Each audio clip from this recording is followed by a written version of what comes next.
The views and opinions expressed on this program do not reflect the company, owners, management, staff, clients, or partners. Welcome to Bermuda's Daily Talk Show. It's the Daily Hour. ChatGPT did become the world's most downloaded non-gaming app. Literally the job of everyone in government to address the media and the public. What are your thoughts, audience? What are your thoughts on Zandy Silva as the deputy PLP leader? A community that can't feed itself is a community that... What you may not know, though, is that Bermuda, we have a connection with Epstein, too. Things that people are doing right, the youth are doing right, that is not being advertised enough. When you see your access to U.S. dollars disappear, that's when you have a problem. You've got a town in the UK with a similar sized population. This place absolutely outshines it.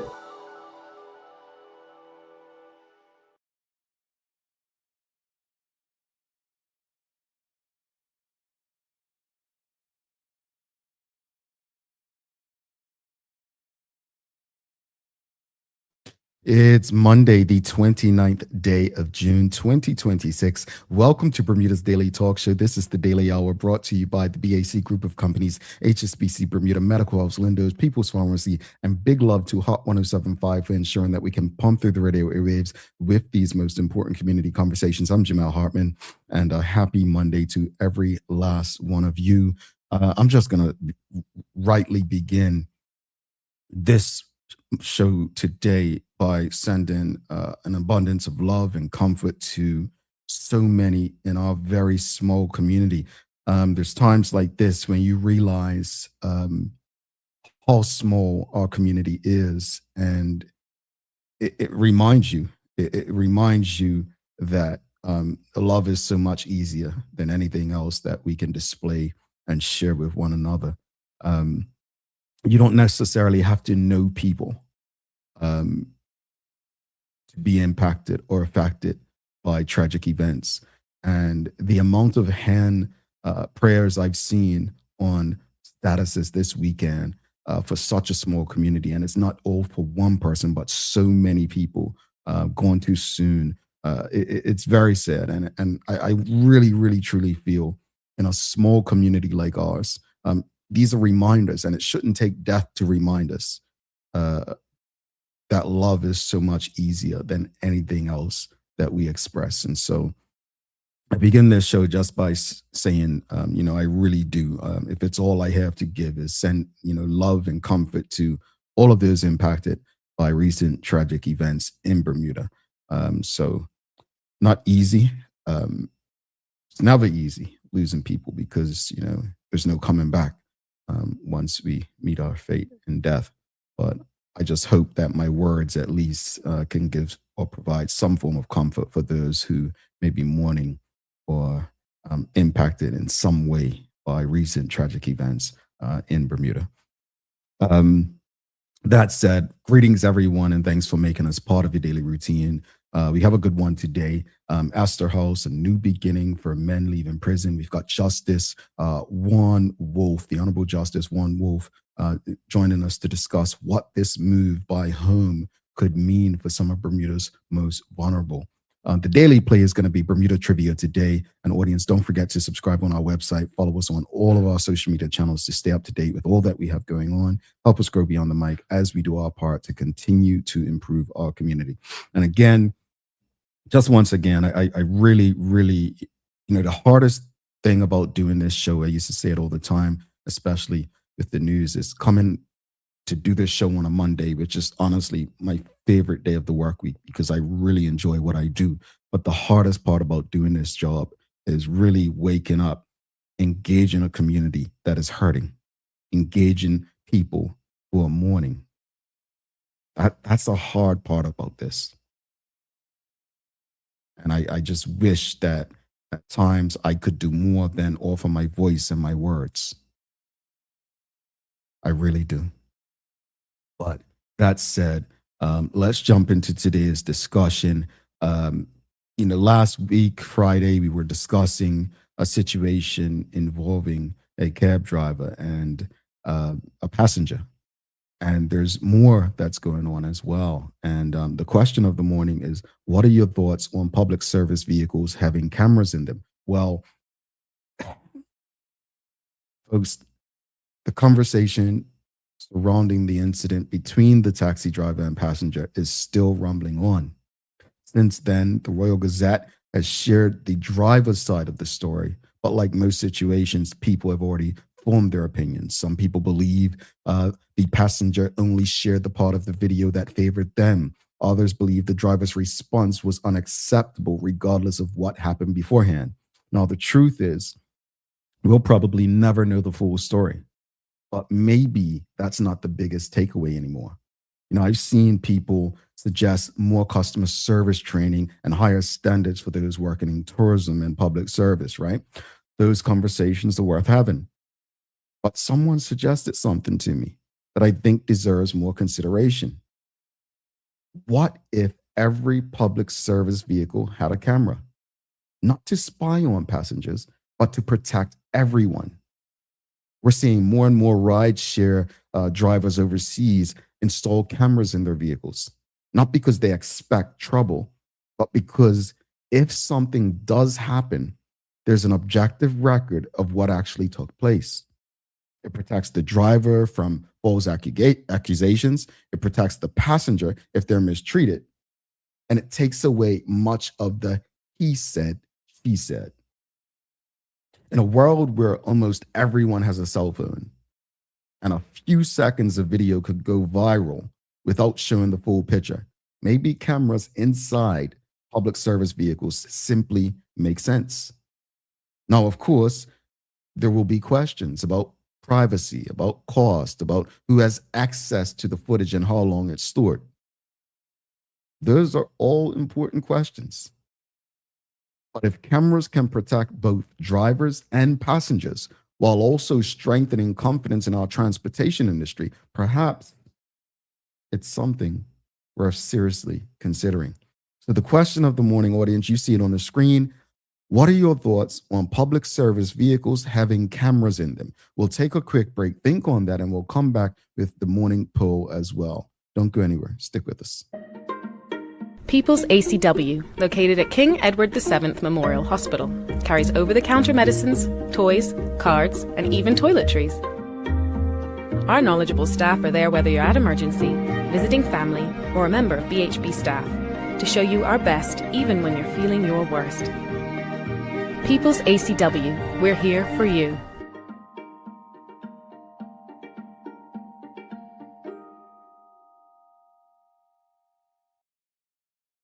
Alrighty, folks, this is your daily discussion brought to you by Titan Express and Secure.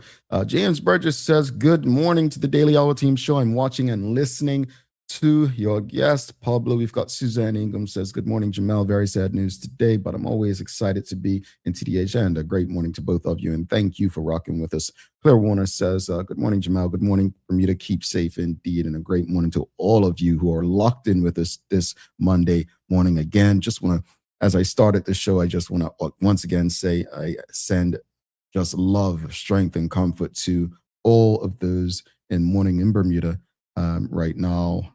Tragic events over the weekend. And again, at this time, all I have is my words, but I'll give as much as I can to ensure people actually feel the love and comfort that they may need in this time. But the question of the morning, as mentioned, we're asking you all, what are your thoughts on public service vehicles having cameras installed in them? Like, what are your thoughts on that?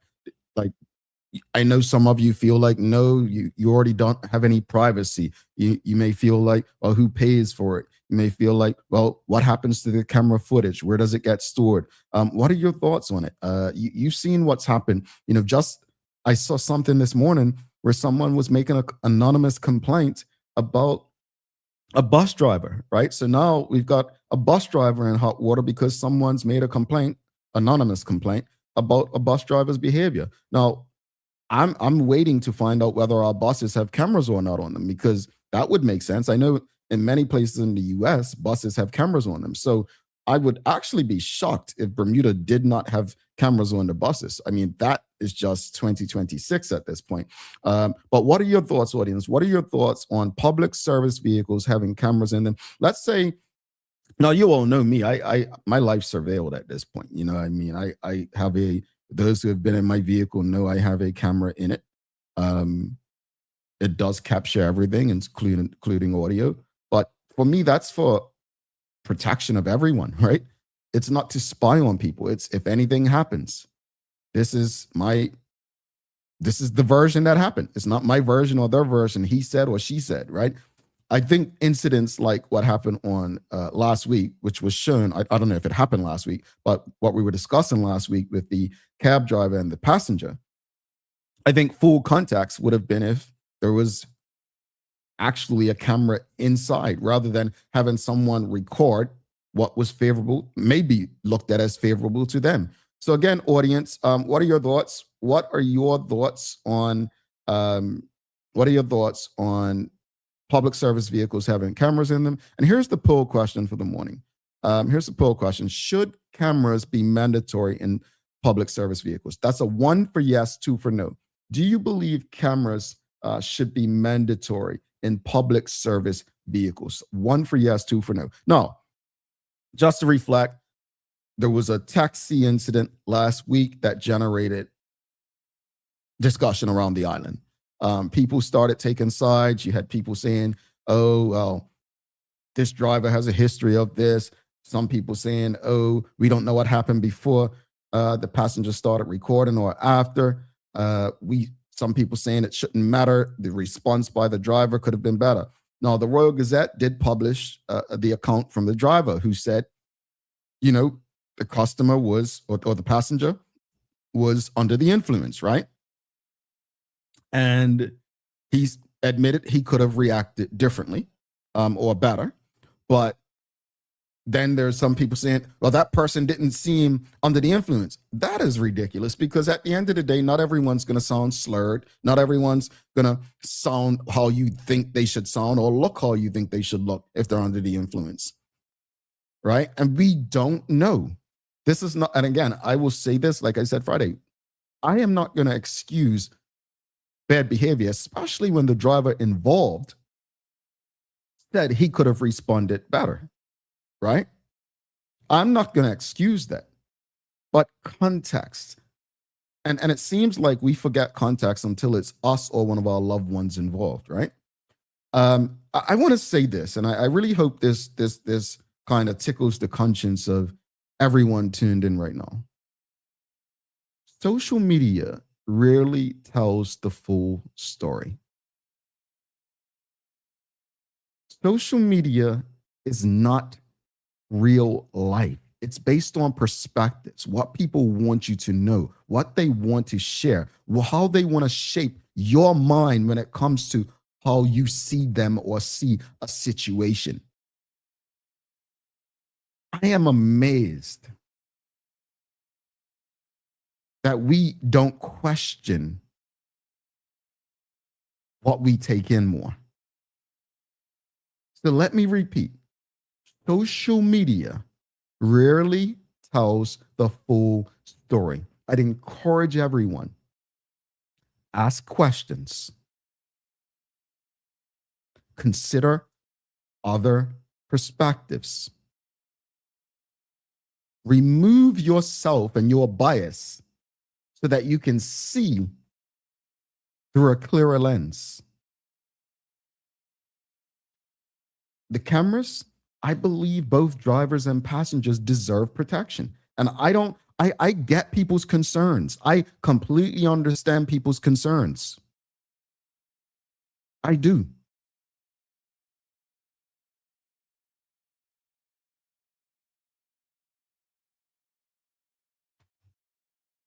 But I also believe that in 2026, we have to protect ourselves.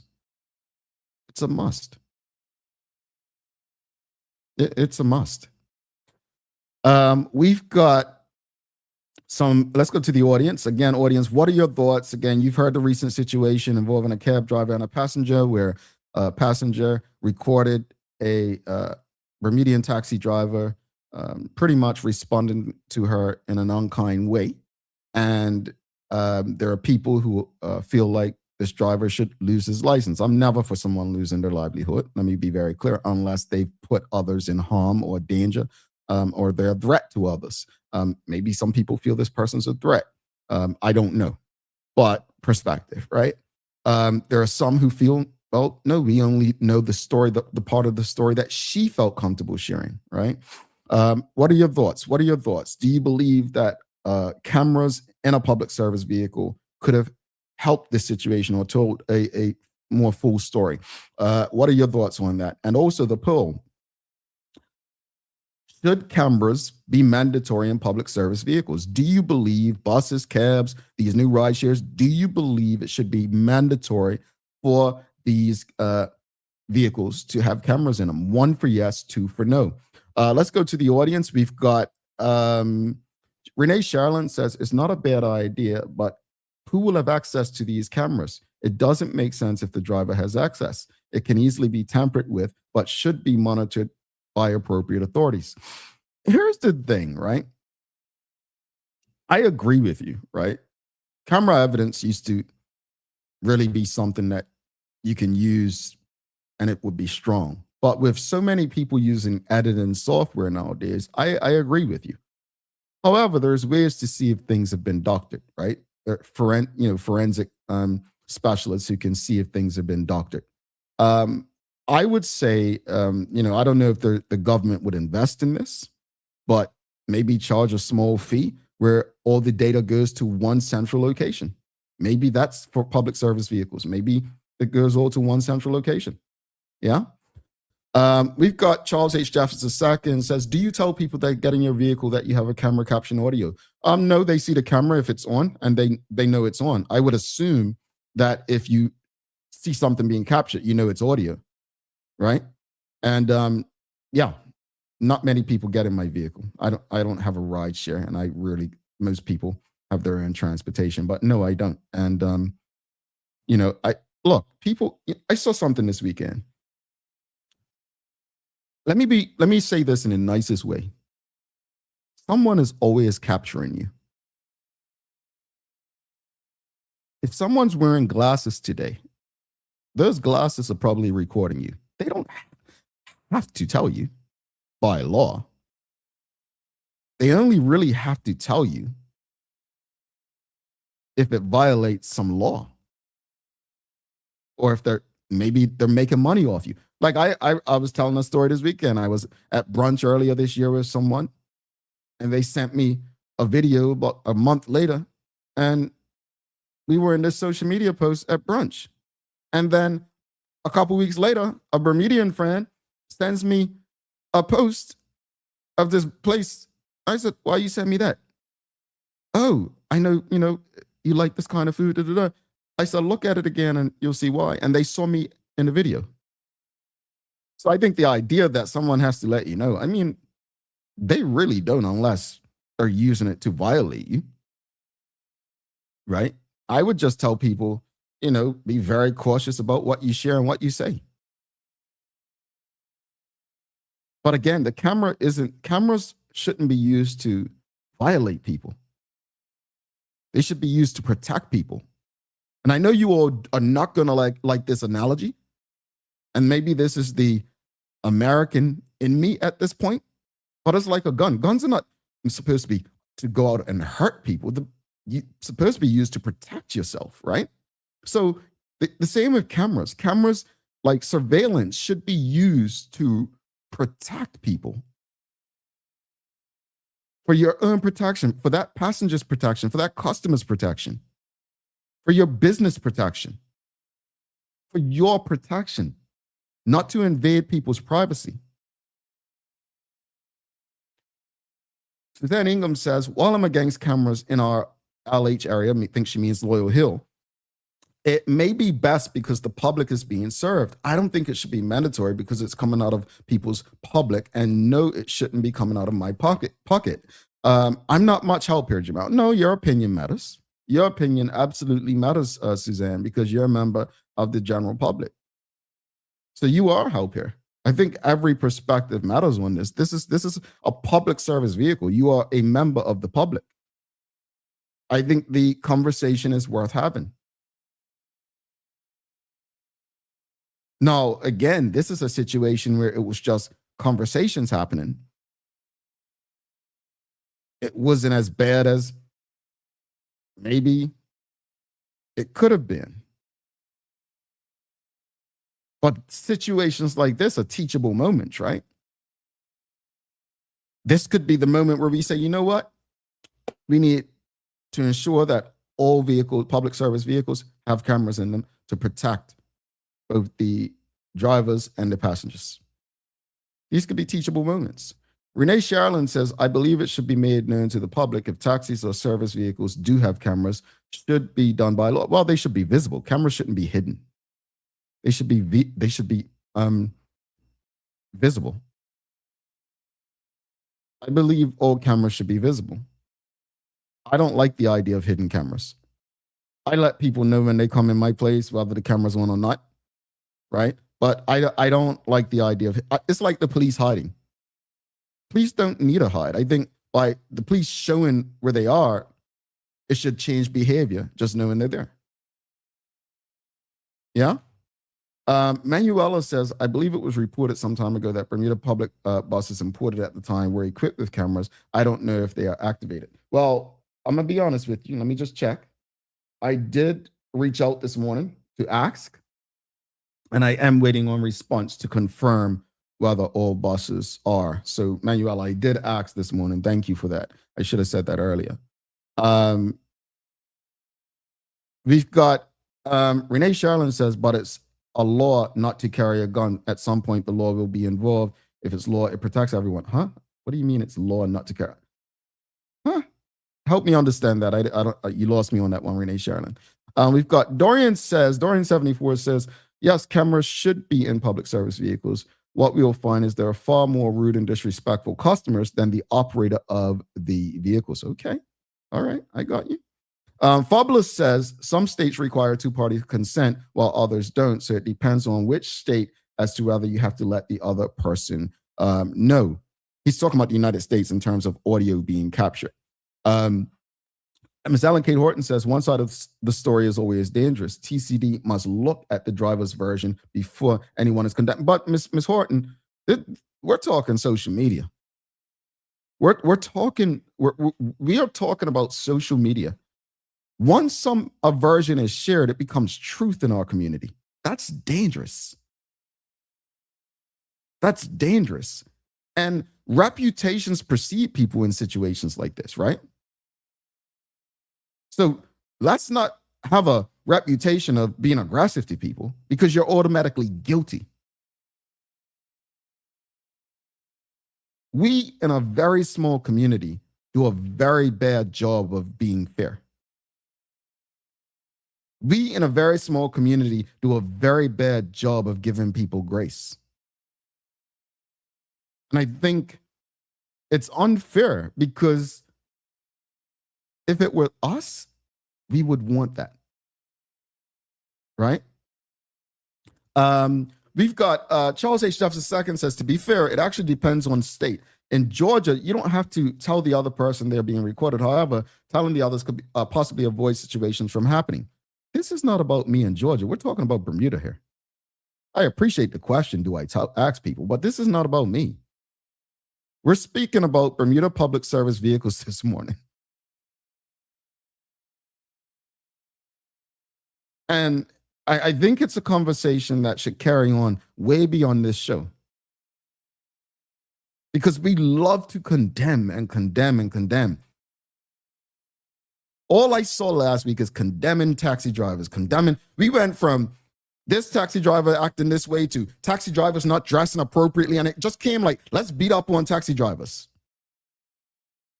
And the reason I took it, it's so in, it's like, as a black male, it felt like, oh, a black guy does something wrong. No, let's beat up on black men.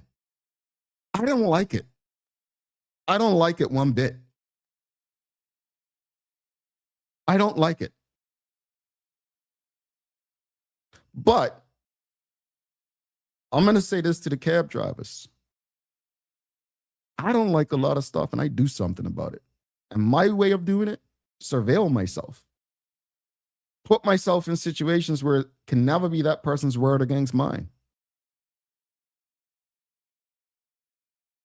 All right, looks like the poll should cameras be mandatory in public service vehicles. Well, looks like majority of you, 80%, have said yes. What will the government say? That's the big thing. What will the government say? Renee Shalin says, you spoke of people with a gun or concealed weapon. Isn't it law that you don't carry a gun or weapon? No, I was using an analogy from the United States. I have a concealed weapon permit. So no, the analogy was very simply this. The idea of a gun for me is not to cause harm to others, it's to protect yourself. The idea of a surveillance camera in a vehicle is not to record others for harmful reasons, but to protect the individuals involved. That was the analogy. The idea is to have it should you need it for protection. That's it. I don't necessarily, I see your point. Charles is saying the point I'm making is that if we put cameras in public service vehicles, customers should be made aware. I don't know if I agree with that. In one hand, I do agree. In the other, I don't. But the cameras would be visible. I think they should be visible, is my point. Right? They should be visible. If I were driving my car, right? For instance, if I was driving my car and you're in my car, I would let you know. If I had a weapon, I would say, hey, FYI, I am carrying a weapon. I do that stuff. If, it's in mind. I get your point, but it's like the folks, this is a forever argument in Bermuda. Whether or not the police should let people know about, what was it, Operation Vega. A lot of people disagree with the police letting people know where they were, right? I was okay with the police letting people know where they were because the idea wasn't to criminalize people. The idea of it was to change behavior, right? I don't need to know that there are cameras throughout my apartment building. I shouldn't need that to act accordingly. I take your point, though. Not necessarily sure I actually agree with it. I think it can avoid situations to let them know. Like, if they know, they're less likely to be belligerent. Maybe that's the point you're making. I don't know. All right, folks. We've got a very special guest, the Honorable Justice Juan Wolffe, coming up. So it's Monday. Let's show some love to Titan Express and Secure, our good partners who make sure that we can have these daily discussions with you. Then we'll go it's Monday. It's Monday. So we've got your Bermudian icon. We'll do days of the year, and then we'll go to the commercial break and come back with the Honorable Justice. All right, stick with us. The daily discussion is brought to you by Titan Express and Secure. Titan Express delivers safe, professional, and reliable transportation and tours across the island. From island tours to cultural expressions, they set their standard. And Secure is your go-to for property management, waste management, and residential and commercial services. Visit securebda.com. Professional, punctual, and reliable service is their commitment to you. All right, let's see who we've got as your Bermudian icon today. Welcome to TDH's Bermudian Icon series, brought to you by the great folks at Zipex.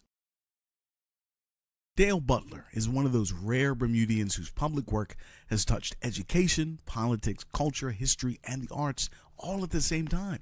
He returned home from the University of Sussex in 1976 and went on to spend decades as a teacher and principal, including at Victor Scott Primary, where former students and public figures have credited him with making Black, African, and Caribbean history feel alive rather than optional. He later carried that same impulse into public life as an MP and cabinet minister, but a huge part of his impact has come outside formal politics. Mr. Butler has written extensively on Bermudian history, identity, and music, including Jazz at the Rock, Music on the Rock, the Book of Bermuda Nicknames, and multiple heritage works, while also also producing plays like Climbing Jacob's Ladder and The Second Last Supper that deliberately center Bermudian stories, humor, and memory. He's also used projects like Rosalie Gardens and his long-running research on local musicians, labor leaders, and neighborhood history to make sure Bermuda doesn't just preserve its past in books, but in public life. In other words, Dale Butler has not just documented Bermuda, he spent decades trying to make Bermudians know themselves better. And that's today's Bermudian Icon series, brought to you by the great folks at ZipX. Now back to the show. All right. Thanks so much for that. Dale Butler, former government minister, is your Bermudian icon this week. All righty. Thanks to ZipX for that. Days of the year, folks. It's days of the year. Well, it's Hug Holiday. Yeah, if you're looking for an excuse to get or give a hug, well, look no further than Hug Holiday. The day is an invitation to recognize how meaningful a simple hug can be when it is welcome, respectful, and shared with care. It's an opportunity to show affection to family members, friends, and even pets nearby, while also remembering that many people, especially seniors, may go long periods without comforting physical contact. Discover the history of Hug Holiday and explore ways to celebrate it. All right, folks. Well, I'll give you this. I want to ask you all, who was the last person that you hugged? Who was the last person that you hugged? Let us know. Who was the last person or thing? Could have been a pet. But who was the last person you hugged? The last person that I hugged was my stretch therapist, actually. Yeah, on Friday. My stretch therapist was the last person that I hugged. Who was the last person that you hugged?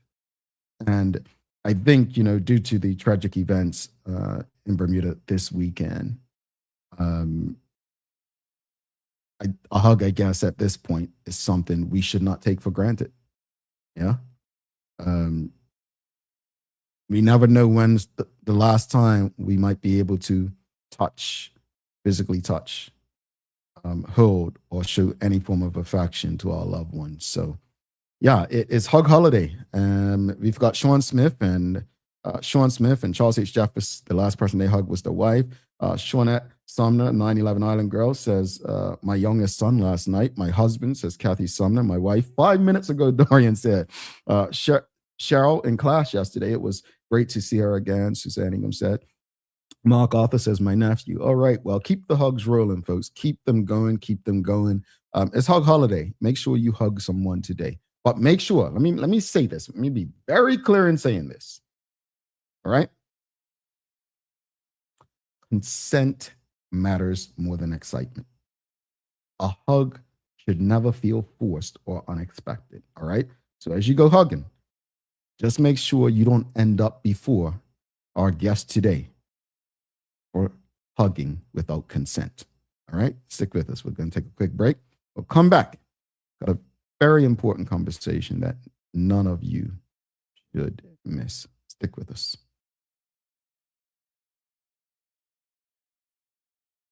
Guess what?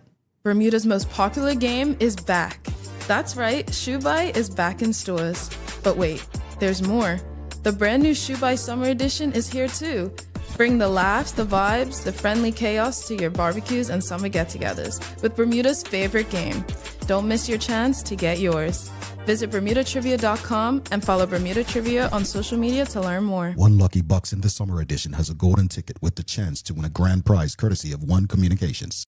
Hi there, welcome to Medical House. We're located at number 6 Bakery Lane. I can't wait to show you all of the great stuff that we carry. Come on inside, let's see. Long days, long shifts, you no longer have to endure comfortable underwear. Designed by nurses, we now offer premium undergarments by Swoop that are unique, fun, comfortable, and functional. The only underwear you'll ever want to wear. Who says high-quality functional products can't be stylish and comfortable at the same time? See it all at our new expanded location on Bakery Lane. Discover Drop It, your go-to grocery delivery. Browse and select from a wide range of groceries, from fresh produce to daily essentials. Our friendly drivers deliver fresh groceries to your door fast, saving you time and hassle. With Drop It, you get fresh groceries delivered fast, so you can focus on what really matters. Drop It. Freshness at your doorstep. Delivered to your door with Lindo's. Why go anyplace else? Buying your first home in Bermuda can feel like climbing a ladder. Rung 1, mortgage pre-approval. Rung 2, find the house. Rung 3, wait. It can take years to save enough for your down payment. Thankfully, HSBC offers a springboard mortgage where your family or loved ones can help secure your home. Learn how you can step onto the property ladder sooner than you think. Independence doesn't mean doing everything alone. Visit hsbc.bm/springboard. HSBC, opening up a world of opportunity. HSBC is licensed to conduct banking and investment business by the Bermuda Monetary Authority.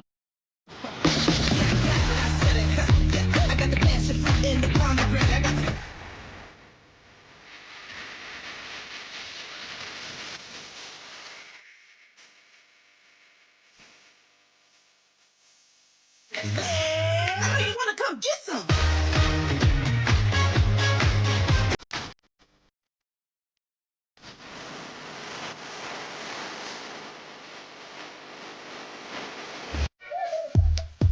Playing around, playing around. I got the juice, I got it, no doubt.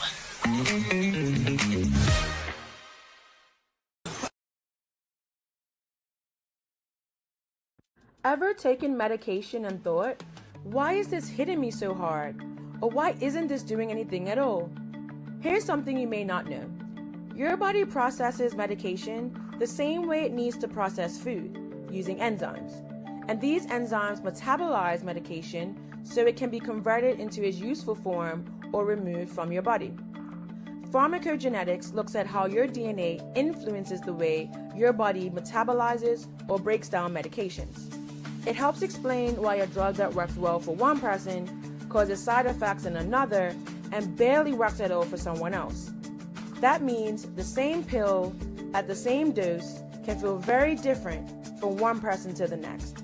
It's not about blame, it's not about doing something wrong, it's simply biology. And once you know what works best for you, medication decisions stop being guesswork and start becoming personalized. Welcome back to the Big Show. Jamel Hartman here. This is the Daily Hour brought to you by the BAC Group of Companies, HSBC Bermuda, Medical House, Linda's, People's Pharmacy, and big love to Hot 107.5 for ensuring that we can pump through the radio airwaves with these most important community conversations. Folks, please do not forget to subscribe on our website. Follow us on all of our social media channels to stay up to date with all that we have going on. Help us grow beyond the mic as we do our part to continue to improve our community. All right. So I did something this morning. I'm just going to say it here, folks.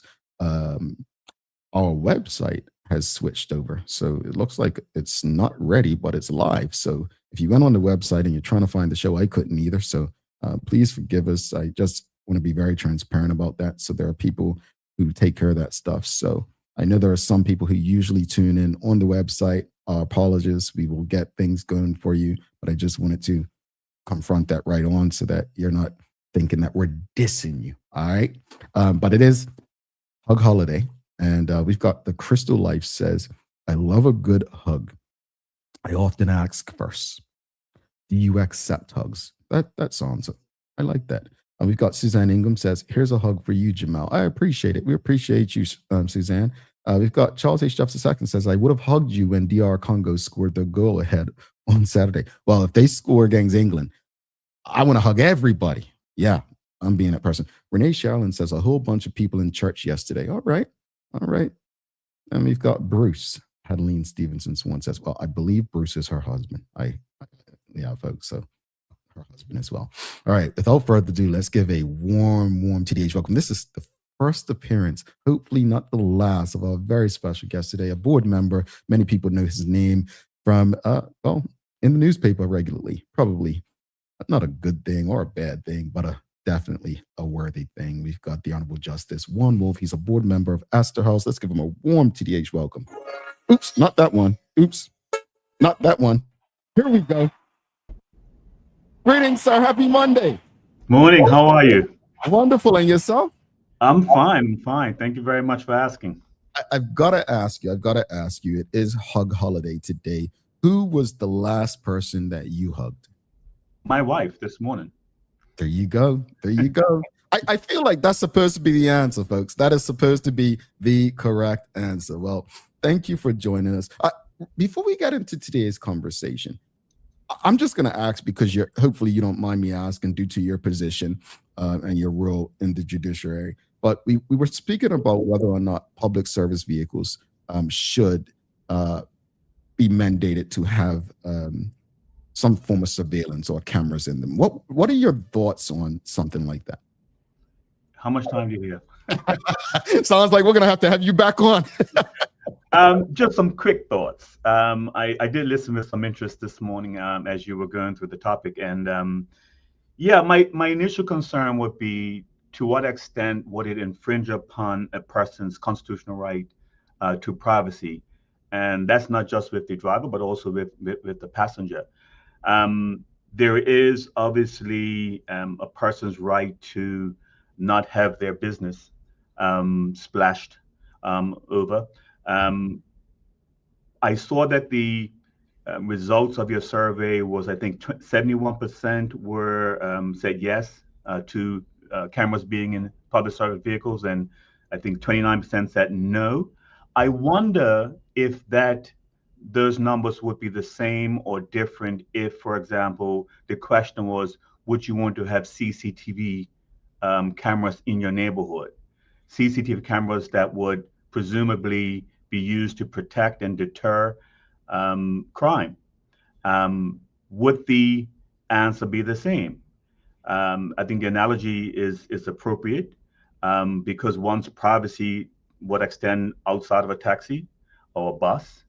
I think also that there has to be, if there's going to be, that there has to be some consent between both of the parties to ensure that persons understand that they are in some way eroding their constitutional rights to privacy once they get into the taxi. And then maybe there may be a common ground where either person can use their camera if, for example, the circumstances demand that they should be.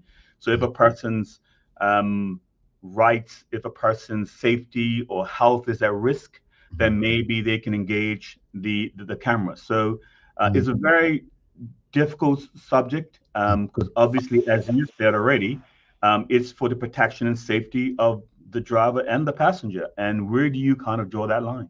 Yeah, thank you for that, because you're absolutely correct. And audience, you'll remember we have done that poll, and I don't think it was as favorable when it came to CCTV. Actually, one of our audience members today in the Loyal Hill area is always speaking out against the surveillance and CCTV in that area. So I appreciate that. Almost like you were tuned in that day when we did that.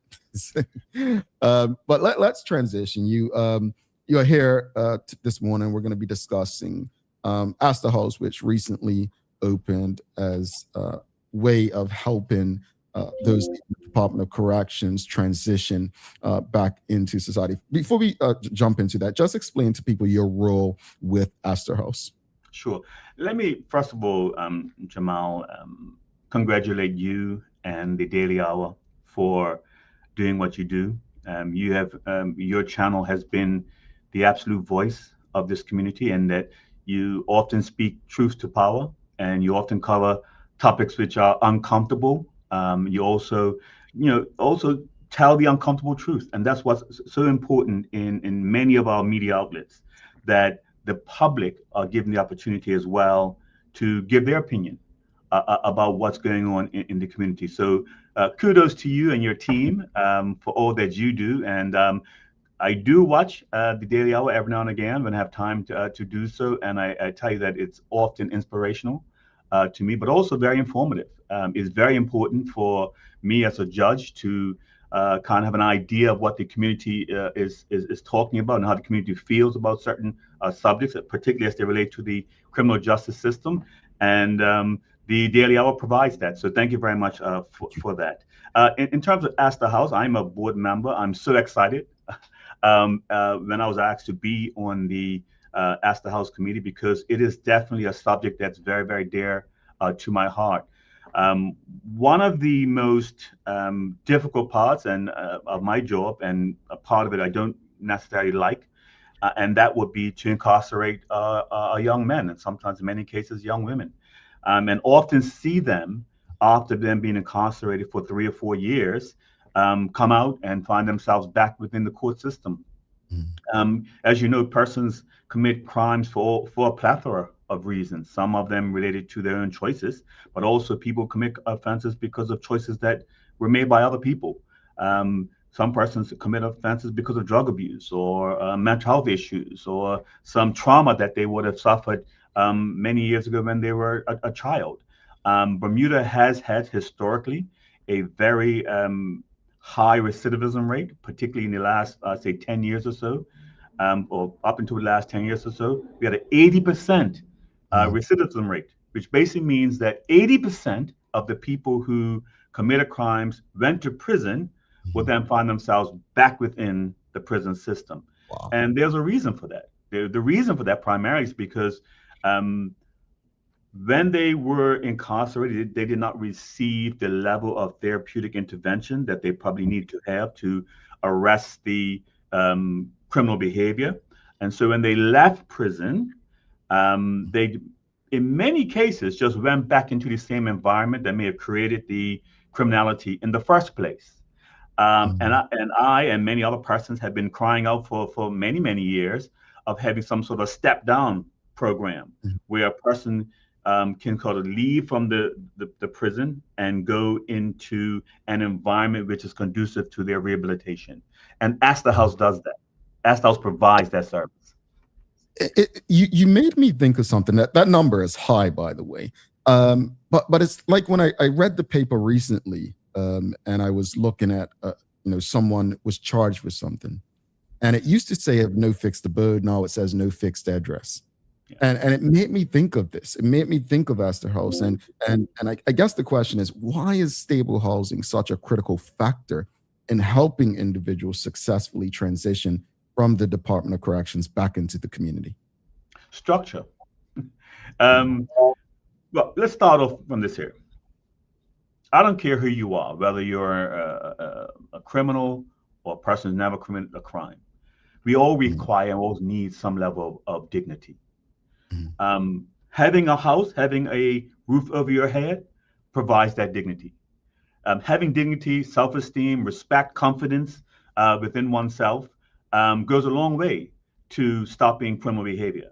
And so providing a house, a roof over your head, it goes a long way to restoring whatever dignity one may have. And let's be frank, by committing offenses, persons have lost that, not just the dignity of self-dignity, but also persons in their family, their loved ones have lost respect and confidence in them. And if you believe in the spirit of an intent of redemption, if you believe in persons having second, third, maybe even fourth or fifth chances, then Astor House could be an answer to provide a person with a stable home, with structure, a program in which they get the help that they need, whether it be drug addiction or maybe even employment. Many of the young men who come out are unemployable, especially if you've been locked up for 4, 5, 6, 7, 8, 9 years. You've whatever skills you may have had before you went into prison, you've now lost them.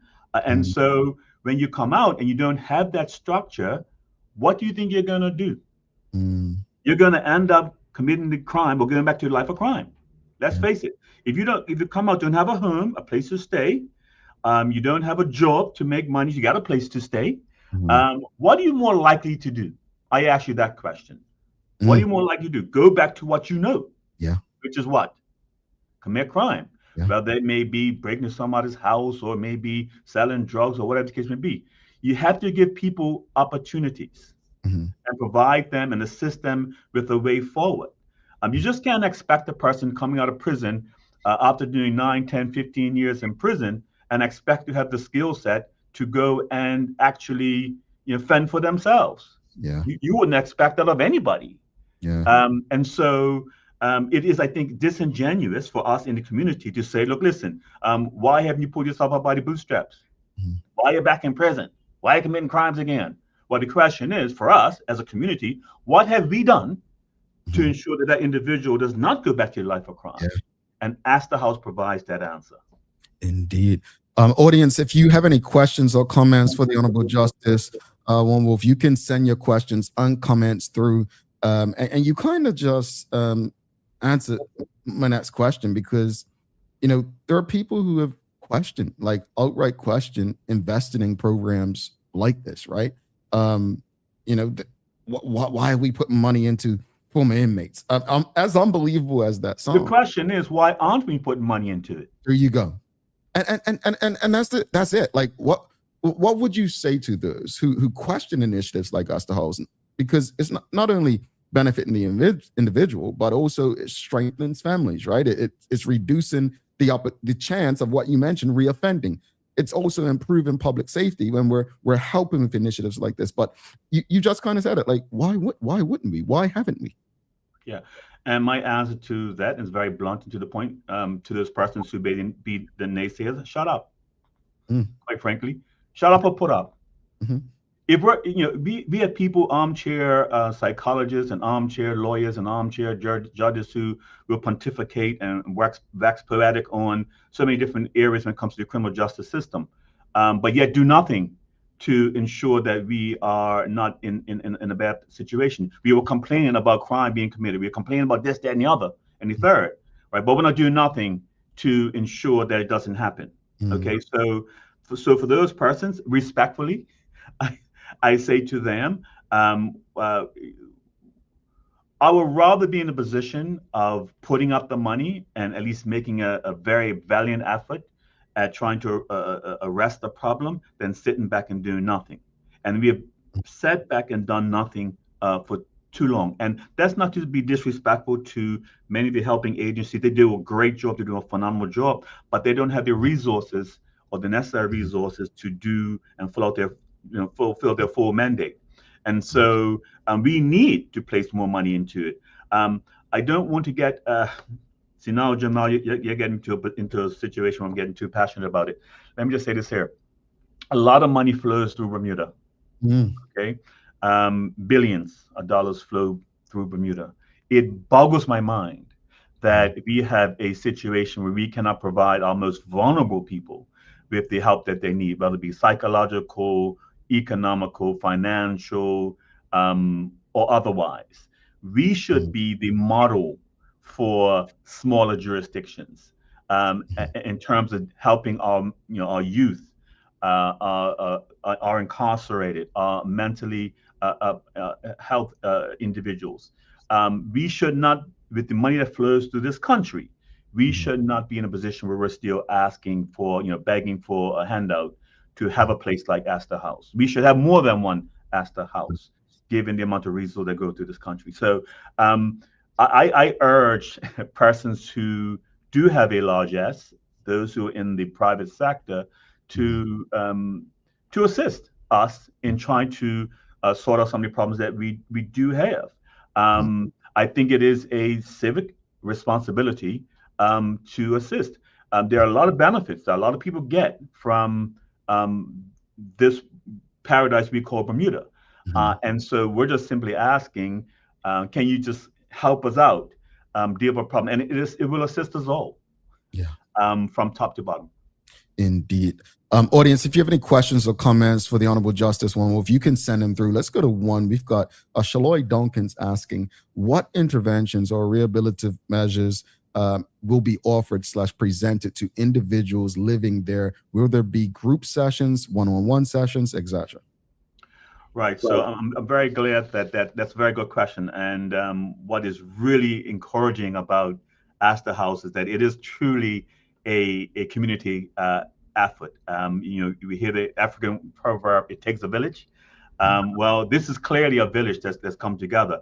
I want to thank Denise Carey, the Executive Director of Home, for kind of being the spearheading all of this. But there's also the Bermuda government, which has stepped up to the plate to assist Home, as well as the Bermuda Industrial Union and Bermuda Credit Union.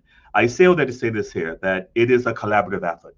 And so there are agencies and treatment facilities, treatment providers who have stepped forward and said, we are going to assist. So within Astor House actually is a residential and therapeutic program. So within the program itself, there are these different intervention programs. There are psychological interventions. There would be psychiatric interventions. There would be drug addiction interventions, all within the house itself. Of course, it will be dealt with outside of the home itself, but the programs will be there. And so it is a holistic approach to dealing with young men who, for the first time in their lives, have probably never had such interventions. And that's what makes it so exciting. And I think different from other programs. Indeed. We've got Charles H. Jeffs II. He says, unfortunately, prison is more of a punishment than a deterrent. With the cost of living rising and mental health instability increasing, do you anticipate a rise in crime? I mean, obviously, I would like to say that, I mean, yes, prison is certainly a penal element to it. I know that the persons that investigate are doing their best to try and provide resources, and so it strives to be a rehabilitative environment as well. I think that what is required and necessary for us to do is to continue providing that information. So if you don't mind, Jamal, just read that question one more time so I can get the full context of it. Yeah, Charles says, unfortunately, prison is more of a punishment than a deterrent. With the cost of living rising and mental health instability increasing, do you anticipate a rise in crimes? Right. So there's definitely a correlation between mental health issues and economic issues and the increase in crime. I think we talked about it earlier. One of the things we certainly do very poorly in this community is dealing with mental health issues. We do have a mental health court, and there is, unless we sort out our mental health issues, people are under stress right now. I've always said that there's a fine line between sanity and insanity. There could be any stressor in life that could turn a person from being a law-abiding citizen to being someone who may have an intervention with an interface with the criminal justice system. The more that persons are stressed, the more that whether it be a financial stress or a personal stress or emotional stress, the more likely that they are to commit crime. And so unless we have interventions in place, I would agree with the writer that you could see an increase in the crime rates, definitely. And what would concern me, not just low-level crimes, we're also talking about the more serious crimes, violent offenses. Certainly even, and let's just be more real, if you are stressed about paying your mortgage, right? Are you more likely, because you have a family, because you have 3 kids, are you more likely to commit a crime? Are you more likely to steal money to pay for that mortgage? The answer is inextricably yes. You're more likely to commit that crime. And so we must be more proactive and ensure that we put in place programs that we don't get to a point where the cost of living or a mental health issue leads to someone committing crime. Indeed. Let's go back to the audience. Kia Renee BDA says, are there any programs that people can access while in prison? And in your experience, has there been any roadblocks for implementing positive programs within the prisons? Well, let's just put it this way. I think I'm still correct, but within the prison system, and I stand to be corrected by anyone who works within the prison system, there's only one psychologist or psychiatrist who rotates in and out of the prison, I think, on a weekly basis. That is not enough. That is not, and there's also not enough programs in the prison to assist guys, at least starting the process of dealing with some underlying issues that they may have. We have to do a better job. And this is not the fault of government, it's not the fault of corrections, it's not the fault of Westgate. We just don't have, they just don't have the money. I'm pretty sure that they have the best intentions, but if you don't have the money to provide a full plethora, a full comprehensive program that deals with every aspect of criminality, then persons, all Westgate's going to be is a babysitting service. All Westgate's going to be is a place where guys just hang out for a couple of years and do nothing. The other thing as well is that we must encourage our inmates to want to take part in these programs. So you can have these programs, but there has to be a very real sense by persons who are there to take advantage of these programs. I saw that there was a message from Ms. Sumner, Shawnette Sumner, who used to work within the prison system. She's far better able to tell you what happens in the prison system. But there is not enough. And it has not been enough for a very long time. So what happens is that guys go into prison with all these underlying problems, and then they leave prison with those same or even worse underlying problems. And we expect them now to assimilate and transition into community. That's stupid. That's folly. That doesn't make no sense for anybody, as far as I'm concerned. Yeah. We've actually, 9/11 Island Girl, Shawnette Sumner says, I have admired Justice Wolffe's approach for decades. Sadly, he will retire. Hopefully he stays around to mentor those who have to care as deeply as he does. He's definitely unique in his methodology. Now, it's interesting she says that, because one of the things, I don't know if you remember Judge Frank Carpio, I think his name was, in Rhode Island. And you seem to have that kind of sympathy. When I read, I'm just going based on what I read in the newspaper of the cases. How important is that approach in the courts, and taking that approach to Astor House as a board member, like having sympathy? And this is not to critique any of your colleagues, but some judges just take it as, I'm here to do a job and the law is the law. You seem to have empathy in doing what you do, which is in turn, like, now you're, a board member for Astor House. How important is that part of being who you are? Yeah, I mean, first of all, let me give respect to other judges and magistrates. I think that some of them also have the sympathy, but it's almost kind of a contradiction sometimes. Yes, I am in large part someone who incarcerates our young Black males. Some of them, or at least the ones I don't think we can disagree. Some young men probably should be incarcerated for their own safety in some cases, and for the safety of the rest of the community.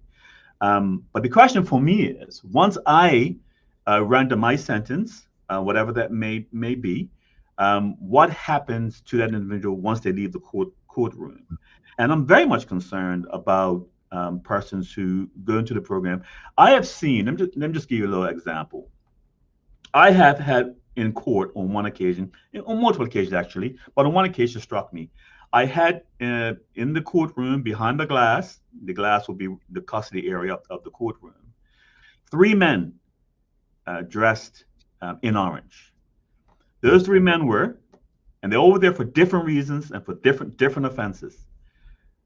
One man was the grandfather, the second man was the father, and the third gentleman was the son. 3 generations of criminal behavior. And you wonder, how does that happen? How do we have in the courtroom, all at Westgate, 3 generations, and we need to do something about it. So I need some, comfort is the wrong word to use, but I need to have some idea that when I give my sentence, that something's being done meaningfully to help these young men while they're in custody and when they get out of prison. And so, and when you talk about empathy, you act from whence you came. I come from a very humble beginning. I think a lot of people probably know that. And so when I don't really see criminal, I just see persons who have a good heart. I say it all the time. Most criminals are actually good people who have done bad things. And if we're able to get them back to what their fundamental values and principles are, then we have done our job. And it could just be one person, and it's worth it, because one person reverberates throughout the entire family. The most gratifying stories that you hear are persons who did take the road towards rehabilitation. You see them 5-6 years later, they come up to me on the street and say, look, listen, this is what I'm doing now. I now have a family member. I'm back, my family now trusts me again. I have a great relationship with my son or my daughter.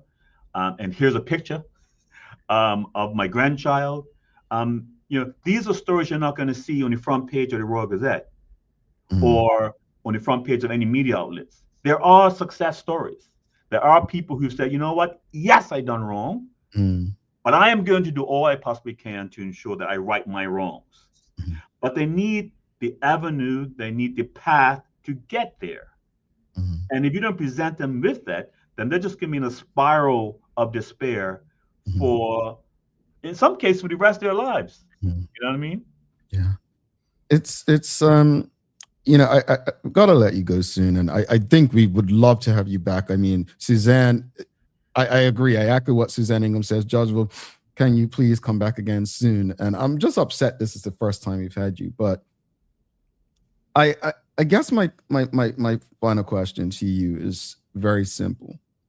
What would you say to young people, young Black men in particular, who are heading down a path that will lead them to need Astor House, right? Because the idea is, yes, we're creating this space for those who are leaving the Department of Corrections, but we also want to ensure that they don't go to the Department of Corrections and need Astor House, right? So what would you say to those young people or parents or guardians or family members of young people who may be heading down that path to help them avoid the need for Astor House down the road? Yeah, I mean, obviously that's a loaded question because there's so many layers to it. What we have found is that criminality, or at least the seed of criminality, is starting at a younger and younger ages. So whereas before it used to be like, you kind of can look towards young boys who are like 15, 16, and you kind of want to intervene at some point in time to assist them get on the right track.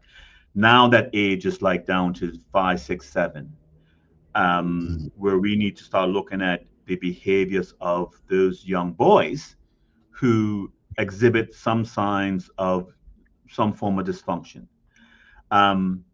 It sounds really, really cliche, but I'm gonna say it. A lot of the young men who come before the courts are crying out for love. As it may sound, it sounds kind of warm and fuzzy, but I think that we as men in the community have to some degree failed our younger boys and our young men. And the stories that I hear in the courtroom, especially when you start talking about some deeply seated issues of some of the young men, is that they have all craved, many of them, probably as much as 80% of them crave love, particularly from their fathers. And so we as a community need to do a better job. We as fathers need to do a better job in showing our children love. So when we're talking about how do we ensure that we're not going to find our young men incarcerated and then needing to have Astor House, I would say from a very young age, probably from the day they're born, shower them with attention and with the love and structure that they require. Now, does it mean that they're not going to commit crimes? No, of course it doesn't mean that. There are many criminals who come from well-adjusted homes. But what I can tell you is that it will reduce the likelihood of them committing offenses. For those young men who have committed offense and have found themselves interfacing with the criminal justice system,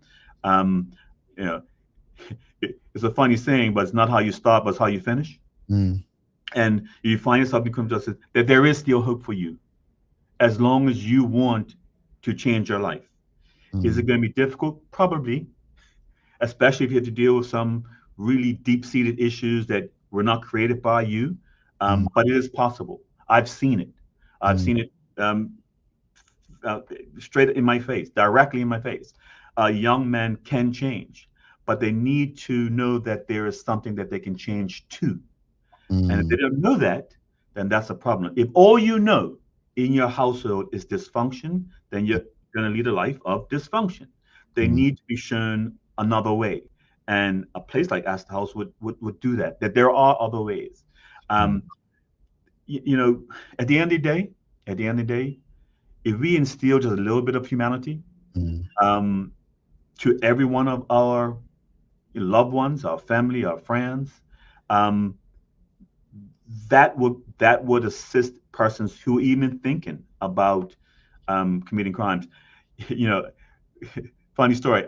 I used to have, when I was a magistrate, I used to always ask young men, what would your mama think about you being in this courtroom? And in some cases, mom was in the courtroom crying. And invariably, the young men would then start crying because they know that they've disappointed the person who's really shown them the love and attention over the years. And in many cases, that was the light that came on. That was the epiphany that they reached, that I'm out here doing a pack of ignorance. It may not be hurting me directly, but it's hurting my mama. The person who has, unconditionally given me love. Yeah. And that sometimes is the key, that their realization that their behavior is not just affecting them, but is affecting their loved ones. And so, full circle back around, love. Show these young men the love. And then if you show them love, then maybe they will start to love themselves. A lot of the issues that we have is that a lot of young men do not know how to love themselves. And if they start to love themselves, then maybe that'll change their behavior. Yeah. Sir, we got to get you back. A lot more to discuss, but I appreciate you sharing. I for one, I'm hoping that in 2 years, you can share updated data that will show a lower percentage of people reoffending and heading back due to the results of this pathway, which is Astor House, to giving some sort of structure. I will say with no fear of contradiction that the persons who take full advantage of Astor House will not commit further offenses. I would venture to say that at least 80% of them who go through and successfully complete the program at Astor House will not find themselves back into the prison system.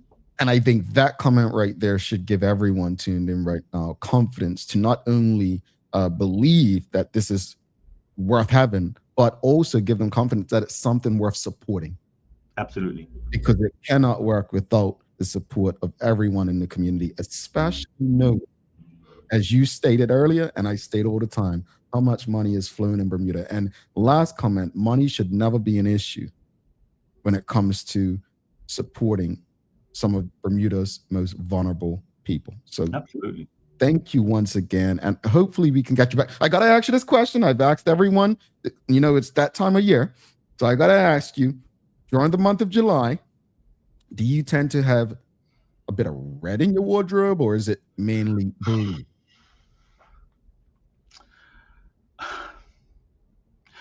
Ellen Kate Horton is my stepmother. Oh my. I don't know if people and she bleeds red and blue. Yes, she does. And so I got to be very careful with my answer. But I will say this to you. I live a conflicted life.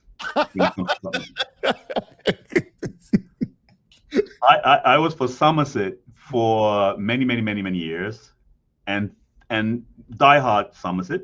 Okay. Face paint Somerset type thing. Okay. But I moved to St. George's. I love to hear it. Many years ago. Mm-hmm. And so I have a great deal of love for St. George's. And so every year, I hate that you asked me that question because I'm going to fumble over the answer. And I'm going to get tongue-tied. Someone was once a morning, by the way. It changes year to year who I'm for.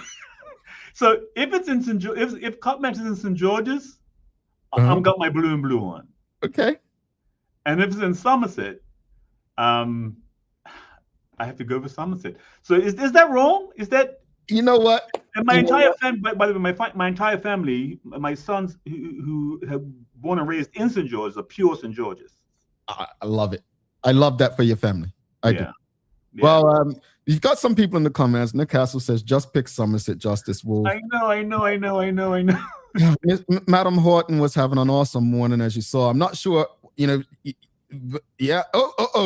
Your dad, she's not talking to you.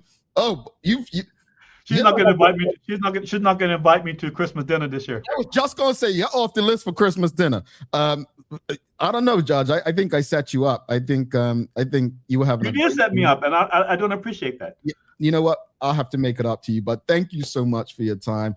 Let's keep in touch because it's so much more I'd love to discuss with you. And one of the reasons I love doing this show and we created it is because we wanted to find a way to get the experts, get the people to come and engage the general public rather than just reading about them in the paper or seeing them on the news. And conversations like this are a happy reminder of why I love Monday mornings. So thank you so much. And I look forward to the next time, Justice. Talk soon. Thank you very much. Appreciate it. All righty. Justice Juan Wolffe, folks. Charles says it's okay to switch. The tables will turn.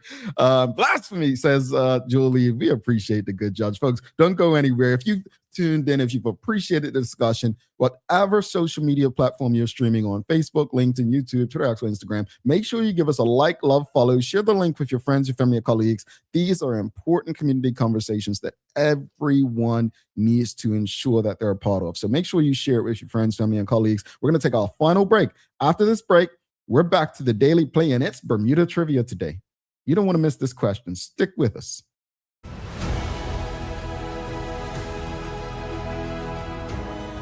Yeah, I don't got this. I'm gonna be fast at delivery and run.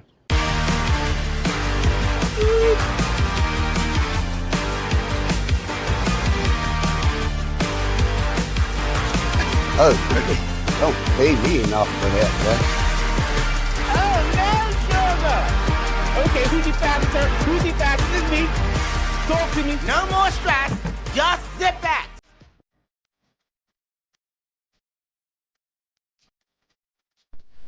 For over 70 years, Bermuda Pest Control has been protecting homes and businesses island-wide. We offer a full suite of services, including rodent control, termite fumigation, and general insect control and maintenance.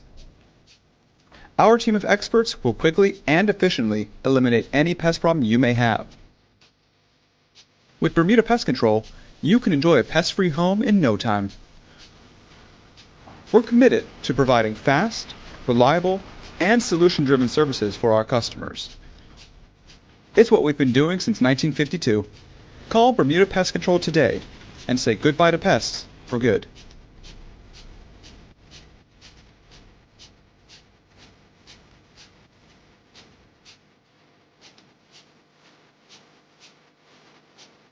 Dreaming of expanding your business? With BDC's Loan Guarantee Program, we support your ambitions. Get up to 75% guarantee on bank or credit union loans up to $300,000. Just your vision and our support. Apply today and unlock new business opportunities. BDC, Bermuda Business starts here. Bermuda, there's nothing like a home-cooked meal, especially when you can feed the whole family without stretching your wallet. With the affordable Bermuda basket, you'll find savings on everyday staples like rice, chicken, corn, and more. Everything you need to make a good meal for less. Shop the Bermuda basket at Lindo's, Marketplace, the Garden Market, and the English Market. Visit costofliving.gov.bm to see the full list of goods and start planning your meals. This is a message from the Ministry of Home Affairs.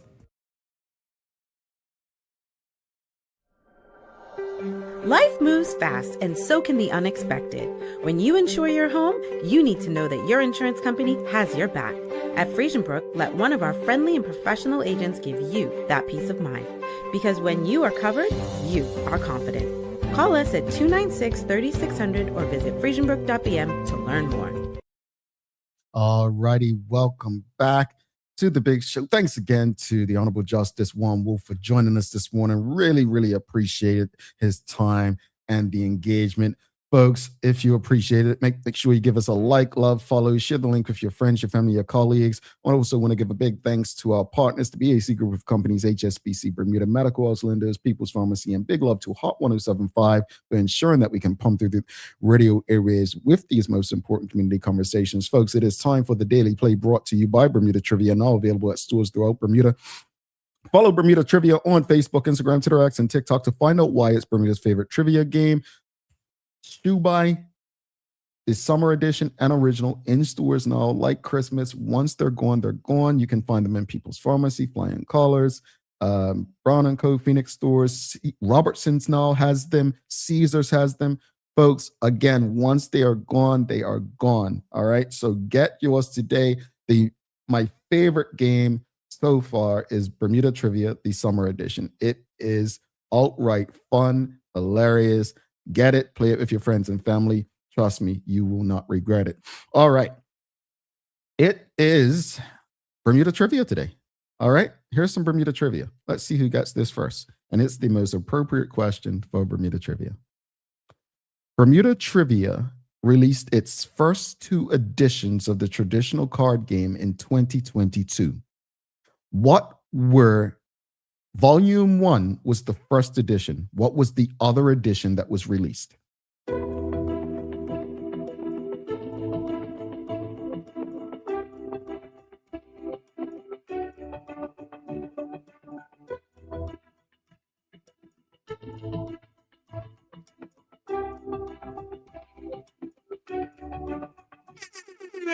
Wow. Charles H. Jefferson II coming in the words of our good brother, Mr. Photogenic. Coming in hot, cousin. All right. Yeah, it was the Cup Match Edition. Volume 1 and the Cup Match Edition were both released in June of 2022. Renee Sherlin said Christmas edition. No, there is no Christmas edition. It was, it's the holiday edition. And I believe that was released in 2023. Visitors edition, I think that was 2023 as well. We've got Cup Match. Yes, Julie, if you got it. Cup Match edition. You are right. You are right. So yeah, in June of 2022, Bermuda Trivia was born with the release of Volume 1 and the Cup Match edition. All righty. All right, folks, got to let you go. But as far as this morning's discussion, I take the points that everyone shared this morning. If there will be surveillance involved anywhere, I like the idea of people knowing, right? However, if they don't know, I'm okay with that as well. For the simple fact that, we should always be just respectful and good human beings anyway, right?